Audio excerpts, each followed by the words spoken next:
6வது வசனம் விதமா சொல்லுது, பாபிலோனிலிருந்து புறப்படுங்கள், கல்தேயரை விட்டு நீங்கள் ஓடி வாருங்கள். ஏன்னு சொன்னால் பாபிலோன் என்றது பாவம், கல்தேயர் என்றது தேவனுக்கு விரோதமானவர்கள். தேவனுக்கு விரோதமாக பாவம் செய்தார்கள், விக்கிர ஆராதனை கொண்டாடினார்கள், தேவனுக்கு விரோதமாக எழுப்பினார்கள். ஆண்டவர் ஆகிய சொல்றார், நீங்கள் அந்த பாவங்களை விட்டு நீங்கள் வாருங்கள் என்று சொல்லல, நடந்து வர சொல்லல, ஓடி வர சொன்னார். ஏன்னு சொன்னால் பாவம் அவ்வளவு மோசமானது, பாவம் அவ்வளவு பெரிதான அநியாயத்தை கொண்டு வரும், பாவம் எங்களுடைய வாழ்க்கையில பெரிதான பிரச்சனைகளை கொண்டு வரும் என்று சொல்லப்படுதால் ஆண்டவர் சொல்ல, நீங்கள் ஓடி வாருங்கள். பாருங்க, நமக்கு திடீரென்று ஒரு வாகனம் வருது, நாங்க ரோட்டை கிராஸ் பண்றோம், வாகனம் ஒன்று ஃபாஸ்டா வருது, நீங்க என்ன செய்வீங்க? நடந்தே போவீங்களா? நாங்க என்ன செய்வோம்?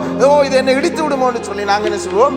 கொஞ்சம் ஓடி போவேன்னு சொன்னா அந்த ஆபத்தில் இருந்து காப்பாற்றிக் கொள்ள. அதில் ஆண்டவர் தெளிவாக சொல்கிறார், நீ உங்களுடைய ஆபத்தில் இருந்து நீ காப்பாற்றிக் கொள்ளும்படி பாவம் மிக ஆபத்தானது, விக்கிரமம் மிக ஆபத்தானது, அக்கிரமம் மிக ஆபத்தானது, பாவம் மிக கொடிதாக இருக்கபடினாலே நீங்கள் அதை விட்டு நீங்கள் ஓடி வரும்படி ஆண்டவர் அழைக்கிறார்.